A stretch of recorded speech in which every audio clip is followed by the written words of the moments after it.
Hello dear student, आप सभी का स्वागत है ज्ञान जीएस के ऑफिशियल यूट्यूब चैनल पर। तो जैसा कि आप सभी लोगों को पता है कि यूपी पैट की सीरीज आपके सामने 1000 प्रश्नों की श्रृंखला लगातार जारी है। तो उसी को आगे बढ़ाते हुए हम आपके समक्ष और भी प्रश्नों को लेकर आए हैं। बहुत ही जल्द हम 40 से 50 वीडियो के अंतर्गत पूरी श्रृंखला को कंप्लीट कर देंगे। उसके बाद आप सभी लोगों को पता है कि हमारी न्यू श्रृंखला भी स्टार्ट होने वाली है, जो अब एक स्पेशल के लिए नहीं, यानी कि जितने भी हमारे टॉपिक वेरी मोस्ट इंपॉर्टेंट बनते हैं और जितने भी हमारे एग्जाम बनते हैं आपके यूपी पीसीएस से लेके जितना भी हमारा एग्जाम बनता है उन सभी के लिए बेहद इंपॉर्टेंट होने वाली है। तो चलिए देखते हैं कि आज की श्रृंखला में कौन से प्रश्न हैं खास और कौन से प्रश्नों की चर्चा हम इम्पोर्टेंट तरीकों से करेंगे। ओके, तो बने रहिएगा। आपसे एक अनुरोध है कि आप पूरी कंप्लीट वीडियो को देखिएगा, तो आपके लगातार नोट्स प्रिपेयर हो जाएंगे अच्छे से, और इतने अच्छे से नोट्स आपके प्रिपेयर हो जाएंगे कि आपको शायद और भी आने वाले टाइम पर जीएस एक महत्वपूर्ण पॉइंट आपके लिए बन पाएगा। मैंने आपको एक बात बताई थी कि आप किसी एक टीचर को पकड़िएगा, किसी भी एक टीचर को, कोई भी एक टीचर, किसी भी प्लेटफॉर्म, किसी भी यूट्यूब चैनल का एक टीचर को आप लगातार एक सब्जेक्ट में फॉलो करते हैं तो आपकी एक अच्छी मार्किंग करने में वो आपका सहयोगी बनता है। और आप उसी को, चाहे मैथ को हो, रीजनिंग को हो, जीएस का है, एक इंडिविजुअली टीचर किसी सब्जेक्ट का, अगर आप उसको लाइक करते हैं तो लगातार आप उसी के साथ बने रहिएगा, जिससे आपको उसके पढ़ाने का स्टाइल, उसके पढ़ाने का अंदाज, ये सभी क्या होंगे, आपके लिए बन जाएंगे एक बिल्कुल दोस्त की तरह।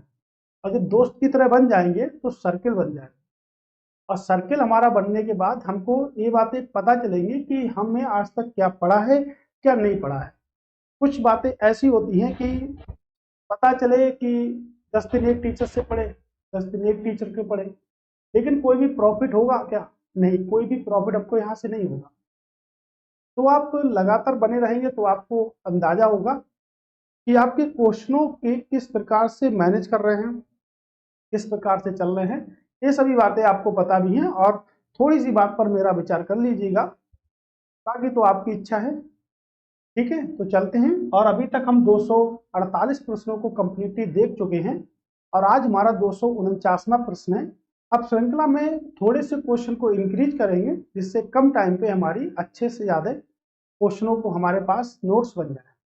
तो पहला प्रश्न है कि संवैधानिक उपचारों के अधिकार से कौन सा संविधान का अनुच्छेद संबंधित है? यानी कि संवैधानिक उपचारों के अधिकार भारतीय संविधान के किस अनुच्छेद में रखे गए हैं? तो आपको देखिएगा, संवैधानिक उपचारों का सिद्धांत, यानी कि अगर हम बात करें तो हमारा प्रश्न है कि संवैधानिक उपचारों उपचारों का सिद्धांत।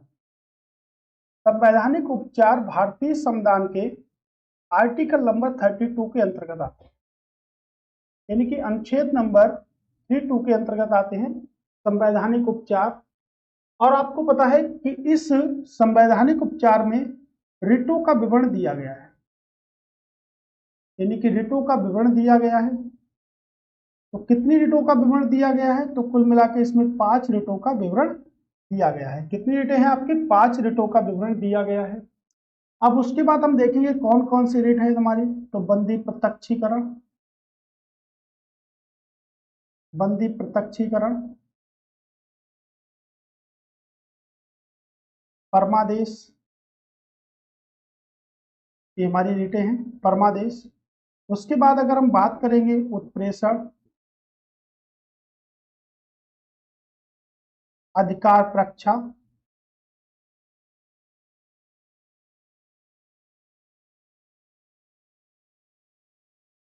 और हमारी रिट एक बनेगी प्रतिषेध।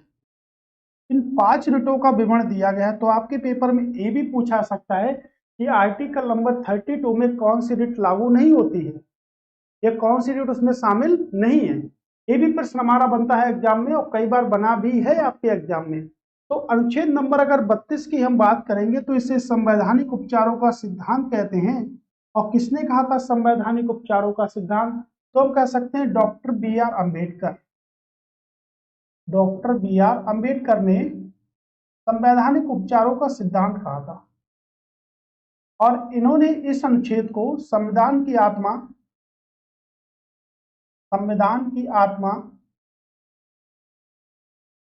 व हृदय के नाम से भी सम्मानित किया। संविधान की आत्मा व हृदय के नाम से भी सम्मानित किया। तो याद रखिएगा, भारतीय भीमराव अंबेडकर भारतीय संविधान के क्या हैं, जनक हैं। तो भारतीय संविधान का जनक डॉक्टर बी आर अम्बेडकर को कहा जाता है। इन्होंने भारतीय संविधान के लिए एक महत्वपूर्ण समिति बनाई थी जिसे कहते हैं मसौदा समिति। मसौदा समिति भी कहते हैं इसको। और अगर हम बात करें मसौदा समिति के बाद, तो मसौदा समिति को हम ड्राफ्टिंग कमेटी के नाम से भी जानते हैं।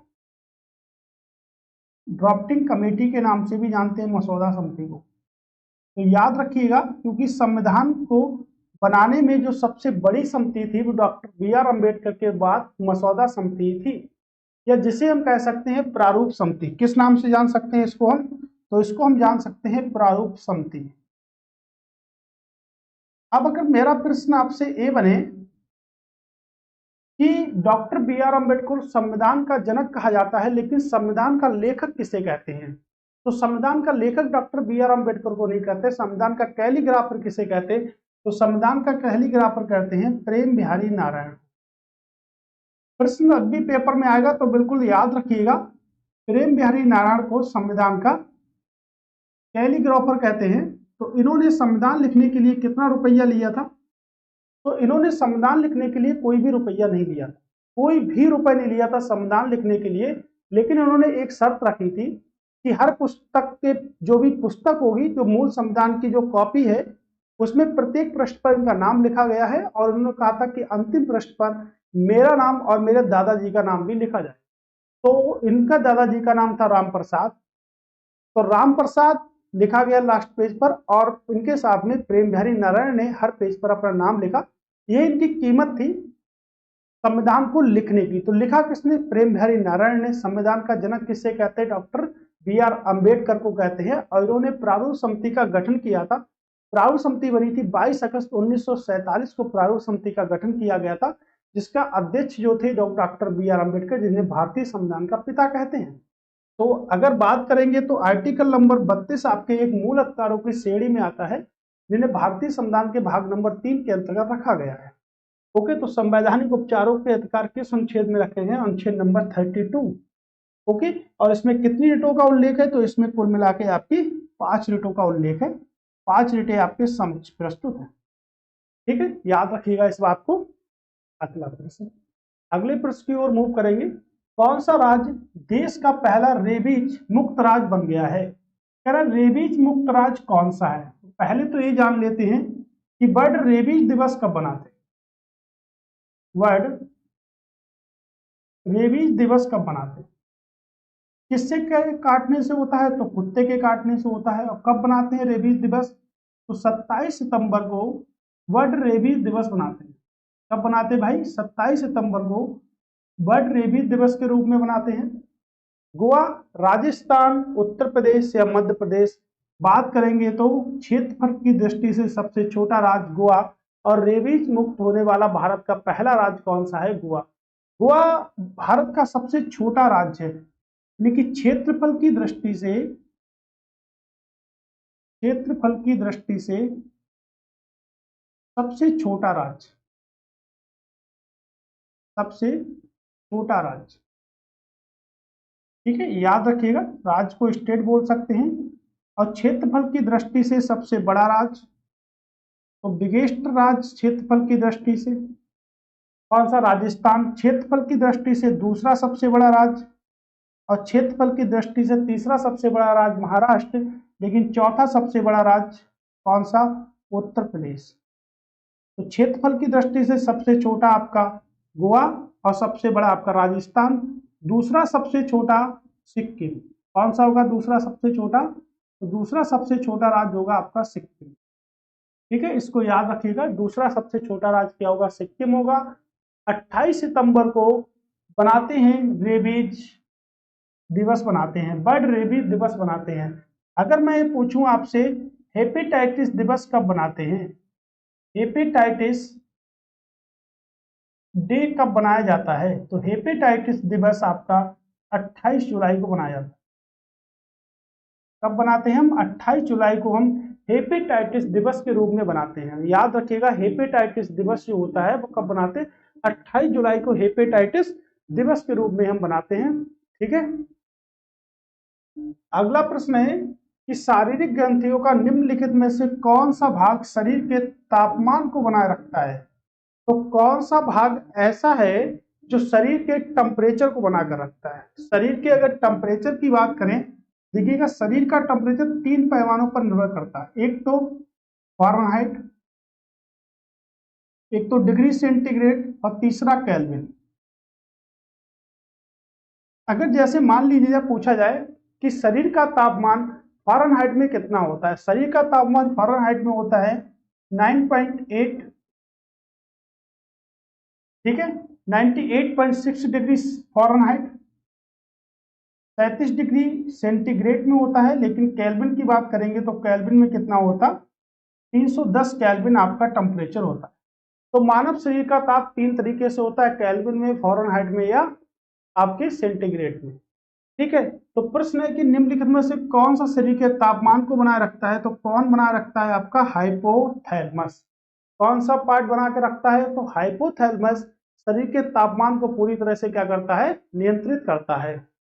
करें नॉमिनल जीडीपी का संदर्भ निम्नलिखित में से कौन सा सही है, या किससे संदर्भित है, कौन सी, nominal GDP, gross domestic product, क्या बोलते हैं इसे, ग्रॉस डोमेस्टिक प्रोडक्ट।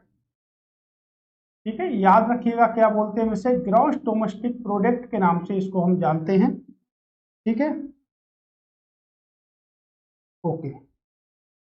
स्थिर कीमतों पर जीडीपी के मूल्य से है, वर्तमान प्रचलित कीमतों पर जीडीपी के मूल्य से है, आधार कीमत पर जीडीपी के मूल्य से है, या उपयुक्त में कोई नहीं, तो ये तो कभी हो नहीं सकता। सही कौन सा होगा, वर्तमान। तो नॉमिनल जीडीपी जो होती है वो वर्तमान कीमतों से प्रचलित होती है, किससे, जो प्रेजेंट टाइम में जो कीमतें होती है उसी से क्या होती है, प्रचलित होती है आपकी जीडीपी।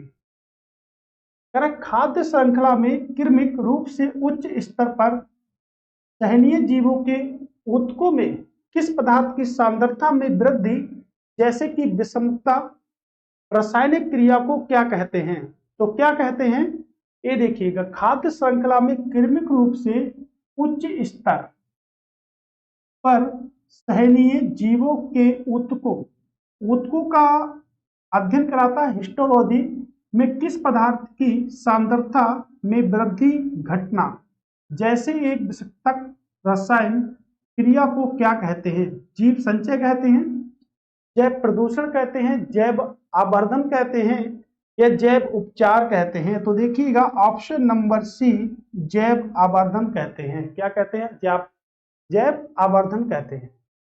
ठीक है, निम्नलिखित में से कौन से सही क्रम से सुमेलित नहीं है, मलेरिया ज्वर, मादा एनाफिलिज, पीत ज्वर, मादा फिलिज, हैजा घरेलू मक्खी, टाइफाइड टाइफी नामक वायरस से होता है। ये तो ठीक है, ए भी ठीक है, ए भी ठीक है, लेकिन आंसर पूछा है नहीं, तो आंसर होगा आपका डी। डी क्या है, राइट आंसर है आपका। ठीक है, अगले प्रश्न की ओर मूव करते हैं। मूत्रवर्धक औषधियों का उपयोग निम्नलिखित में से किस बीमारी के उपचार के लिए किया जाता है, तो मूत्रवर्धक जो औषधि हमारी होती है, जो मेडिसिन होती है, उसका प्रयोग किसके लिए किया जाता है, कैंसर, हृदय, कोविड-19, हो नहीं सकता कोविड-19, हृदय घात हमारा हो नहीं सकता, जब ब्लड का सर्कुलेशन रुक जाता है, यानी कि ब्लड का सर्कुलेशन जब रुक जाता है, ठीक है, सर्कुलेशन जब रुक जाता है तो क्या होता है, हमारा हृदय घात हमारे होते हैं, यानी हृदय संबंधित हमें रोग होते हैं। तो अगर बात करें ब्लड सर्कुलेशन की खोज किसने करी, तो विलियम हार्वे, यानी कि विलियम हार्वे ने ब्लड सर्कुलेशन की खोज की। ठीक है, इसको भी याद रखिएगा। तो विलियम हार्वे ने ब्लड सर्कुलेशन की क्या करी थी, खोज करी थी। कैंसर ये हो नहीं सकता, रक्त उच्च रक्तचाप हो सकता है, ठीक है। तो मूत्रवर्धक औषधियों का उपयोग निम्नलिखित किस बीमारी के लिए किया जाता है, तो हाई रक्तचाप यानी कि ब्लड प्रेशर, बीपी। बीपी कितना होता है हमारा, तो बीपी होता है 120/80, ये हमारा बीपी होता है। और बीपी को हम कहते हैं रक्त यानी कि ब्लड प्रेशर यानी कि रक्तचाप कहते हैं। इसको मानते हैं स्पेग्नो मैनोमीटर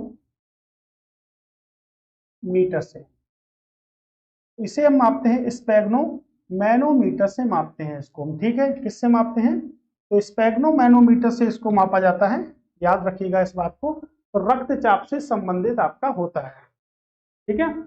अगला प्रश्न है कि हाइड्रोजन बम एक उदाहरण है।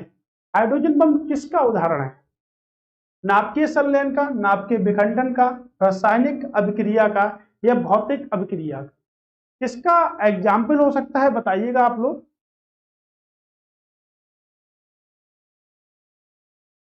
ठीक है, देखिएगा आंसर क्या होगा इसका।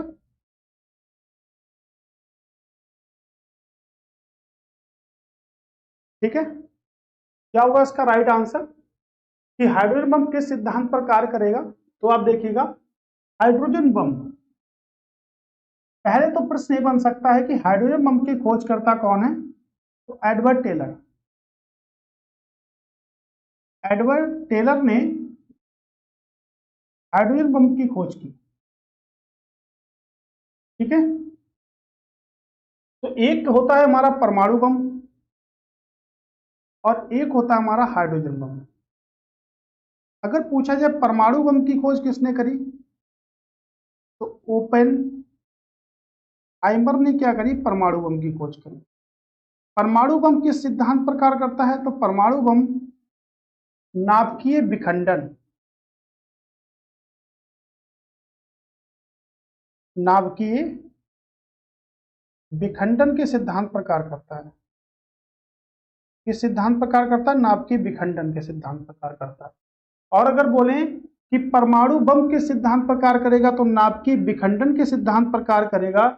लेकिन अगर बोला जाए कि हाइड्रोजन बम के सिद्धांत पर कार्य करता है, तो नाभिकीय संलयन, संलयन का मतलब होता है जोड़ना, नाभिकीय संलयन के सिद्धांत पर कार्य करता है, ठीक है। तो आंसर क्या होगा, नाभिकीय संलयन, देखिएगा ऑप्शन नंबर ए।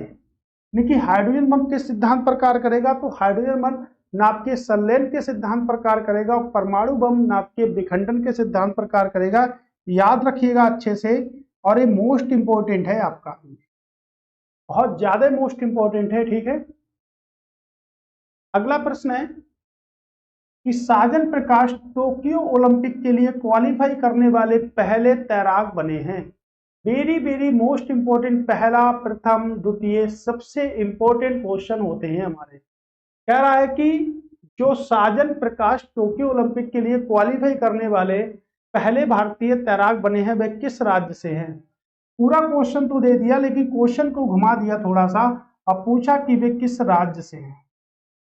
तो क्वेश्चन की फ्रेमिंग कुछ इस प्रकार से की गई है कि पूछ लिया किस राज्य से हैं। आपको एक क्वेश्चन और इसी में मिला है कि साजन प्रकाश किस खेल से संबंधित है, तो तैराक है एक प्रकार के। तो प्रश्न ये भी पूछा साजन प्रकाश किस खेल से संबंधित, तैराक से संबंधित है, और किस राज्य से हैं, आपके केरल राज्य के हैं। केरल राज्य में बहुत सारे नेशनल पार्क हैं, जैसे साइलेंट वैली नेशनल पार्क है आपके, ठीक है। भारत का सबसे अधिक जैव विविधता क्षेत्र है, एराविकुलम नेशनल पार्क है। और अगर बात करेंगे पेरियार नेशनल पार्क, ये सब नेशनल पार्क आपके यहीं पर है। यहाँ पे एक बहुत इंपॉर्टेंट झील है जिसे कहते हैं अष्टमुडी। अष्टमुडी झील कहाँ पर है, आपके केरल में है, ठीक है। याद रखिएगा इस बात को। उत्तर प्रदेश हो गया, पंजाब हो गया। उत्तर प्रदेश में देखिएगा 4 टाइगर रिजर्व हैं आपके, बेहद इंपॉर्टेंट है उत्तर प्रदेश। आपके 4 टाइगर रिजर्व हैं, जिसमें सबसे पहले आपके दुधवा टाइगर रिजर्व,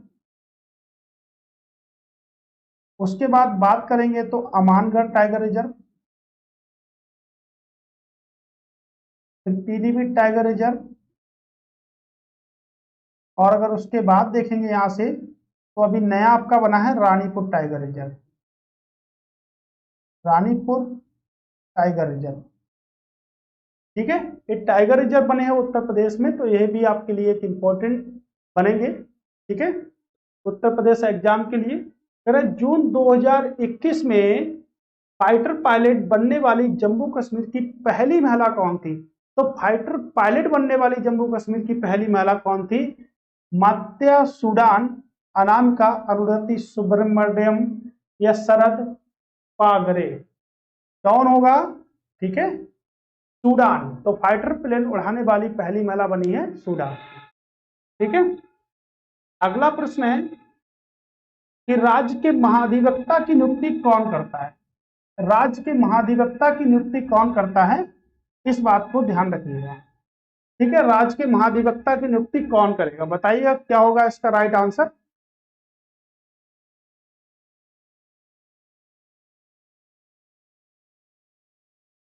तो क्या होगा इसका ठीक आंसर? इसका ठीक आंसर होगा कि राज्य के महाधिवक्ता की नियुक्ति कौन करता है। तो राज्य का महाधिवक्ता जो होता है, वो अगर बात करें उसकी हम, तो राज्य के महाधिवक्ता की अगर बात करें तो देश का सर्वोच्च कानून अधिकारी या राज्य का सर्वोच्च कानून अधिकारी, बताइएगा देश का सर्वोच्च कानून अधिकारी होगा या राज्य का सर्वोच्च कानून अधिकारी? अगर हम देश के सर्वोच्च कानून अधिकारी की बात करेंगे तो महान्यायवादी होता है, लेकिन राज्य के अगर कानून अधिकारी की बात करेंगे तो राज्य के महाधिवक्ता की बात की जाती है। तो सबसे पहला तो पॉइंट यही है कि राज्य का सर्वोच्च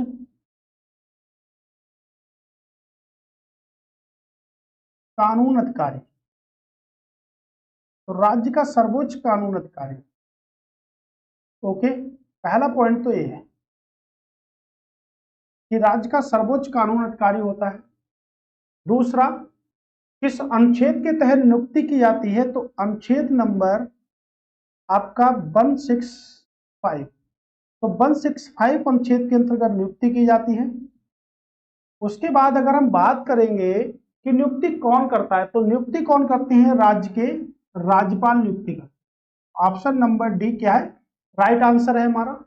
अब इसी में हम देख लेते हैं, जैसे अगर हम बात करें भारत के राष्ट्रपति, तो भारतीय संविधान का अनुच्छेद कहता है कि अनुच्छेद 52 के अंतर्गत भारत के राष्ट्रपति का प्रावधान है। अब भारत का राष्ट्रपति भारत का एक प्रथम नागरिक होगा। ओके, उच्च न्यायालय के मुख्य न्यायाधीश हो गए। उच्च न्यायालय की अगर बात करेंगे तो 124 के अंतर्गत उच्च न्यायालय का गठन किया गया है। सॉरी, 224 के अंतर्गत उच्च न्यायालय का गठन किया गया। उच्चतम न्यायालय 124 के अंतर्गत आता है।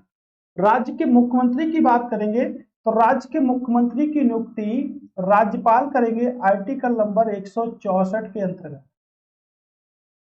ठीक है, तो अनुच्छेद 164 के अंतर्गत राज्य के मुख्यमंत्री की नियुक्ति राज्य के राज्यपाल करेंगे आर्टिकल नंबर 164 के अंतर्गत। अगर राज्यपाल की बात करें तो राज्यपाल से दो अनुच्छेद संबंधित हैं, एक अनुच्छेद 153 और एक अनुच्छेद 155। तो देखिएगा 155 है और 153 है। तो 153 को समझते हैं। अगर आर्टिकल नंबर 153 की बात करेंगे तो प्रत्येक राज्य में क्या होगा? एक राज्यपाल होगा, ये अनुच्छेद नंबर 153 बताता है। लेकिन राज्यपाल की नियुक्ति भारत के राष्ट्रपति के द्वारा की जाएगी, ये आर्टिकल नंबर 155 हमको बताता है। ओके, तो याद रखिएगा इस बारे में। चलिए, तो इसका आंसर क्या होगा? तो इसका आंसर जो हमारा होगा 254 का जो आंसर होगा ऑप्शन नंबर डी हमारा क्या होगा? राइट आंसर होगा। ठीक है, ऑप्शन नंबर डी क्या होगा हमारा? यहाँ से एक ठीक आंसर होगा। ओके, अब बढ़ते हैं अगले प्रश्न की ओर। और अगला प्रश्न हमसे क्या कहता है कि कौन सा अनुच्छेद भारतीय अनुसूचित जनजाति, याद रखिएगा कौन सा अनुच्छेद भारतीय अनुसूचित जनजाति आयोग से संबंधित है? तो कौन सा आर्टिकल है जो अनुसूचित जनजाति आयोग से संबंधित है? अगर मैं बात करूं article number 338, article number 395, article number 338 ए और आर्टिकल नंबर 300 ए, तो आप सभी लोगों को पता है। अगर आर्टिकल नंबर 300 ए की अगर मैं बात करूं तो यहाँ पे अगर मैं इसकी बात करता हूं तो इसके अंतर्गत संपत्ति का अधिकार आता है।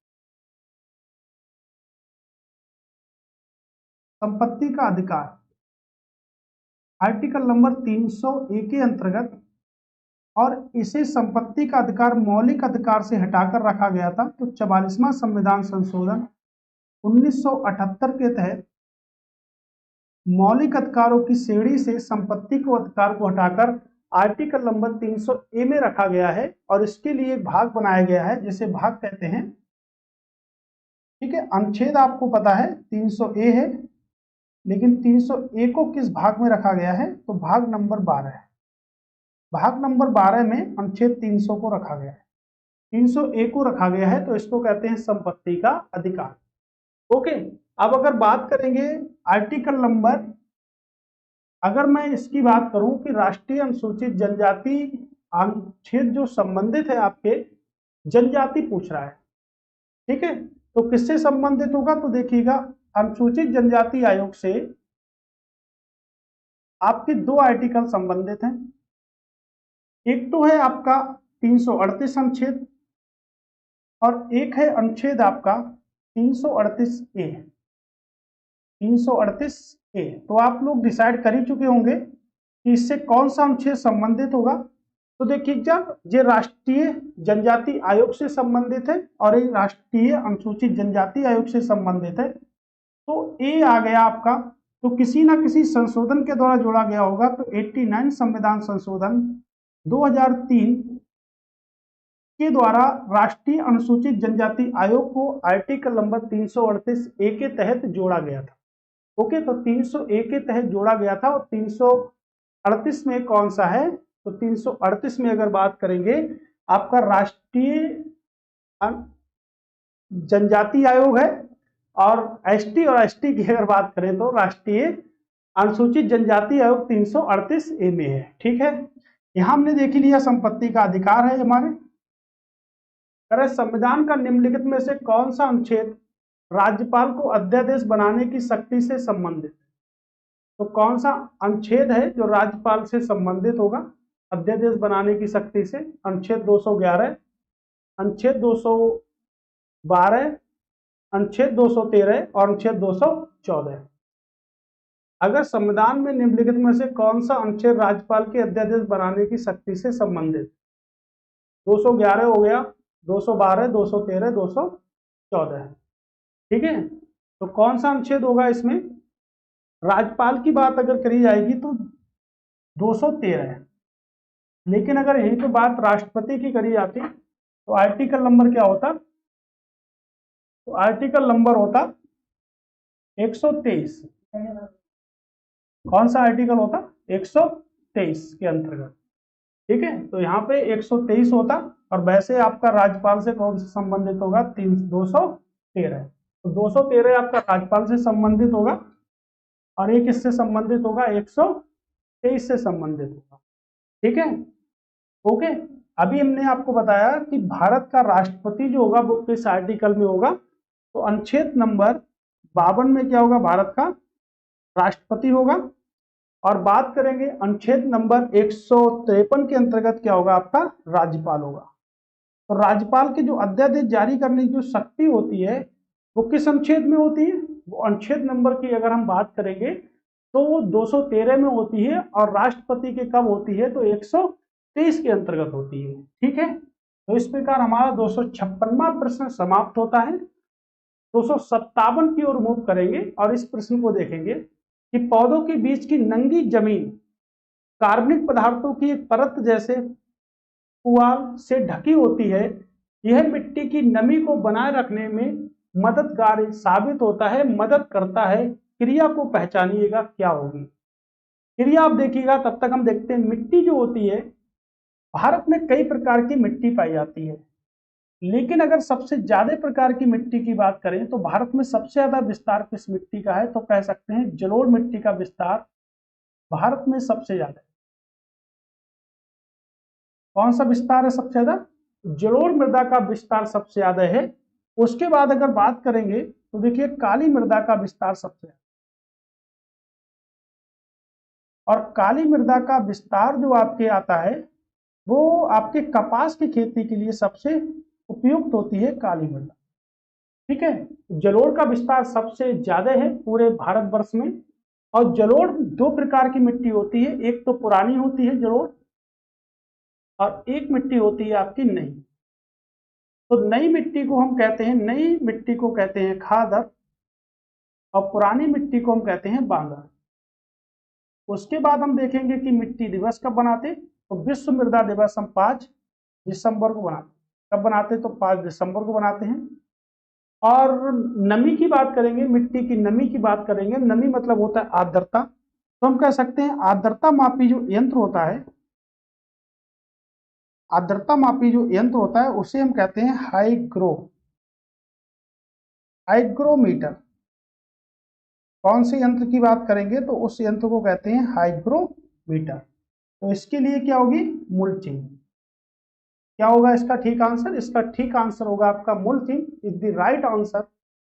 ठीक है यार। लिंगराज मंदिर किस शहर में है? लिंगराज मंदिर आपके किस शहर में है? भुवनेश्वर में है, उज्जैन में है, भोपाल में है, कोलकाता में है। अगर मैं बात करूंगा उज्जैन, उज्जैन में महाकालेश्वर जी का मंदिर है और आपके क्षिप्रा नदी के किनारे है। कोलकाता की बात करेंगे तो आपके हुगली नदी के किनारे है, हुगली रिवर। तो लिंगराज मंदिर की बात करेंगे कहां पर है? आपके उड़ीसा, यानी कि भुवनेश्वर में आपके प्रसिद्ध लिंगराज का एक मंदिर कहां पर है? आपके उड़ीसा में मंदिर है। उड़ीसा की कैपिटल भुवनेश्वर में क्या है इसका मंदिर। करें माउ पैरामाउंसी की नीति किस लॉर्ड के तहत शुरू की गई थी? प्रश्न है कि पैरामाउंसी की नीति किस लॉर्ड के तहत शुरू की गई? लॉर्ड हेस्टिंगस, लॉर्ड रिचर्ड बेलेजली, लॉर्ड विलियम बेंटिक या चेम्सफोर्ड। बात करेंगे तो बेलेजली ने सहायक संधि को शुरू किया था। बेलेजली ने सहायक संधि को शुरू किया था। और सहायक संधि अपनाने वाला पहला राज्य कौन सा था? हैदराबाद। तो सहायक संधि को अपनाने वाला पहला राज्य हैदराबाद था, जिसने सहायक संधि 1898 में अपना ली थी। ठीक है, कब अपना ली थी? 1898 में अपना ली थी। लॉर्ड विलियम बेंटिक ने सती प्रथा को प्रतिबंधित कर दिया। कौन सी प्रथा को प्रतिबंधित कर दिया? सती प्रथा को। कल भी मैंने आपको बताया था 1829 में। और ठगी प्रथा को भी बंद कर दिया 1830 में। ठीक है, ये सब किसने करा? लॉर्ड विलियम बेंटिक ने करा। चेम्सफोर्ड की बात करेंगे तो जलियांवाला बाग हत्याकांड के समय वायसराय चेम्सफोर्ड थे। असहयोग आंदोलन जब शुरू हुआ था तो वायसराय कौन थे? चेम्सफोर्ड थे। इनकी असहयोग आंदोलन, असहयोग मूवमेंट्स, आंदोलन, असहयोग आंदोलन, ठीक है, ये यहां पर थे। तो इसका राइट आंसर क्या होगा? Lord Hastings. Lord Hastings right answer होगा आपका। ठीक है, याद रखिएगा। करें मुहस्सिब्स का अर्थ क्या था? औरंगजेब के द्वारा लगाया गया एक नैतिक प्रतिबंध था, शाहजहां द्वारा लिखित एक धार्मिक पुस्तक थी, अकबर के नवरत्नों में से एक था, जहांगीरकालीन एक सैनिक संगठन था। क्या थे? तो औरंगजेब के शासनकाल में शुरुआत की गई थी। ठीक है, लगाया गया एक नैतिक प्रतिबंध था। औरंगजेब की बात करेंगे 1658 से 1707 तक इस सिंहासन पर बैठे और इनकी मृत्यु जो हुई थी वो 3 मार्च 1707 को मृत्यु हुई थी। और एक क्वेश्चन आपके प्रीवियस पैड में पूछा भी गया है, तो क्वेश्चन की फ्रेमिंग सिर्फ चेंज हो सकती है थोड़ी बहुत, बाकी क्वेश्चन कुछ आपके इसी टाइप के रहेंगे। ठीक है, शाहजहां की बात करेंगे। शाहजहां का शासनकाल 1627 से लेके 1658 तक रहा। और अकबर की बात करेंगे तो ब्रिटिश ईस्ट इंडिया कंपनी किस मुगल बादशाह के समय में स्थापित हुई? तो अकबर के समय में। और जहांगीर की बात करेंगे तो जहांगीर का शासनकाल 1605 से लेके 1627 तक था। ठीक है, तो इसको याद रखिएगा। और औरंगजेब को जिंदा पीर के नाम से भी हम जानते थे। ओके, अगला प्रश्न है हमारा कि सिंधु घाटी सभ्यता के किले क्या थे? तो सिंधु घाटी सभ्यता के किले की बात की जा रही है। ठीक है, तो शहरों के पश्चिमी भाग पर थे, शहरों का पूर्वी भाग था, बहुत विशेष टैंक थे या भंडार गृह थे। तो सिंधु घाटी सभ्यता के किले क्या थे? सिंधु घाटी को मैंने आपको विस्तार पूर्वक पढ़ाया है कई बार। ठीक है, तो आप याद रखिएगा सिंधु घाटी सभ्यता की बात करेंगे तो सिंधु घाटी सभ्यता को हड़प्पा सभ्यता भी कहते हैं। क्या कहते हैं? हड़प्पा सभ्यता भी कहते हैं। और ये जो हड़प्पा सभ्यता आपकी है ये सिंधु नदी के किनारे नहीं है, ये किस नदी के किनारे है? ये आपके रावी नदी के किनारे। तो पूछा सिंधु घाटी की सभ्यता या हड़प्पा सभ्यता किस नदी के किनारे है? तो आपकी रावी नदी के किनारे है। सिंधु घाटी सभ्यता का सबसे बड़ा स्थल क्या है? मोहनजोदड़ो। मोहनजोदड़ो सिंधु घाटी सभ्यता का सबसे बड़ा स्थल है। उसके बाद सिंधु घाटी सभ्यता का सबसे बड़ा स्थल मैं कह सकता हूं क्या है? राखीगढ़। उसके बाद कह सकता हूं धौलावीरा सिंधु घाटी सभ्यता का सबसे बड़ा स्थल है। अब अगर प्रश्न पूछा आता है कि सिंधु घाटी सभ्यता का सबसे बड़ा स्थल बताइएगा, तो सिंधु घाटी सभ्यता का जो सबसे बड़ा जो स्थल है वो क्या है? मोहनजोदाड़ो। लेकिन मोहनजोदाड़ो भारत में ना होकर कहाँ पहुंच गया? पाकिस्तान में पहुंच गया। तो अगर प्रश्न बनता है कि सिंधु घाटी सभ्यता का सबसे बड़ा स्थल बताइएगा, कौन सा है भारत में? तो राखीगढ़ है। और उसके बाद अगर दूसरे की बात करेंगे तो भारत में सबसे बड़ा, यानी कि फर्स्ट इंडिया में और इंडिया में दूसरा सबसे बड़ा। और अगर ओवरऑल पूछा जाए कि सिंधु घाटी सभ्यता का सबसे बड़ा स्थल, तब क्या होगा? तब इन तीनों में से मोहनजोदड़ो होगा। मोहनजोदड़ो का मतलब क्या होता है? मृतकों का टीला। मृतकों का टीला। ठीक है, सभी मैंने आपको डिटेल में पढ़ाया है सिंधु घाटी सभ्यता, तो आप उस टॉपिक पे भी नजर डालिएगा अच्छे से। ठीक है, और शहरों के पश्चिमी भाग, ठीक है, सिंधु के किले क्या थे? शहरों के पश्चिमी भाग, क्योंकि पूर्वोत्तर में ही क्या हुआ था? इसका विकास हुआ था। पश्चिमोत्तर में विकास हुआ था, पूर्वोत्तर में नहीं। किस विकास हुआ था? पश्चिमोत्तर में। मुगल शासक अकबर ने किस वर्ष मजहर नामक दस्तावेज जारी किया जिसकी रचना शेख मुबारक ने की थी? तो किस वर्ष भाई जारी किया? अगर बात करेंगे आपके किस वर्ष जारी किया, तो देखिएगा 1582 में अकबर ने एक धर्म चलाया जिसे कहा दीन इलाही, जिसे दीन इलाही के नाम से संबोधित किया। और इस धर्म की शुरुआत की थी अकबर ने, जिसमें शामिल होने वाले पहले व अंतिम हिंदू कौन थे? बीरबल थे। 1575 में इबादत खाने का निर्माण कराया। इबादत खाने का निर्माण कराया था 1575 में। ठीक है, 1563 की बात करेंगे तो 1563 में एक देखिएगा 1562, 1563 और 1564। 1564 में जो खत्म किया था वो क्या क्या किया था? तीर्थ यात्रा का। 1564 में जजिया कर को समाप्त किया था। जजिया कर को समाप्त किया था। 63 में तीर्थ यात्रा कर हटा दिया था। और 64 में अगर बात करेंगे तो दास प्रथा की समाप्ति की थी। दास प्रथा की समाप्ति की थी, तो याद रखिएगा यहां से। ठीक है, दास प्रथा की क्या करी थी? समाप्ति की थी। तो इस प्रकार मजहर के लिए पत्र लिखा था वो 1569 में लिखा था। ठीक है, स्थलीय पारिस्थितिकी तंत्र द्वारा सौर ऊर्जा का कितना प्रतिशत भाग अवशोषित होता है? ठीक है, अब देखिएगा भाग। उससे पहले अगर बात करेंगे जो आपका पारिस्थितिकी तंत्र होता है, इसके जनक किसे कहते हैं? तो पारिस्थितिकी तंत्र का जनक कहते हैं अलेक्जेंडर। क्या कहते हैं? अलेक्जेंडर वन हमबोल्ट को पारिस्थितिकी तंत्र का जनक कहते हैं। क्या कहते हैं? पारिस्थितिकी तंत्र का जनक कहते हैं इनको। और कितना प्रतिशत भाग होता है? तो आपका 0.1% जो भाग होता है वही अवशोषित होता है। ठीक है, अगला प्रश्न। तो बस प्रश्नों की संख्या यही तक। अब प्रश्न आपके यहां तक कंप्लीट हो चुके हैं। देखिएगा कौन सा प्रश्न कंप्लीट हुआ? 263, यानी कि अभी तक जो हम प्रश्नों की श्रृंखला में 263 प्रश्न को कंप्लीट कर चुके हैं। तो 263 क्वेश्चन हमारे कंप्लीट हो चुके हैं। लेकिन अगर आपने सब क्लासों को देखा होगा तो आपको अच्छी तरह से पता है कि भाई डिटेल आपकी बहुत ही ज्यादा सही है पेपर के एग्जाम के दृष्टिकोण को देखते हुए। तो सभी लोग ज्ञान जीएस के परिवार से जुड़ जाइएगा।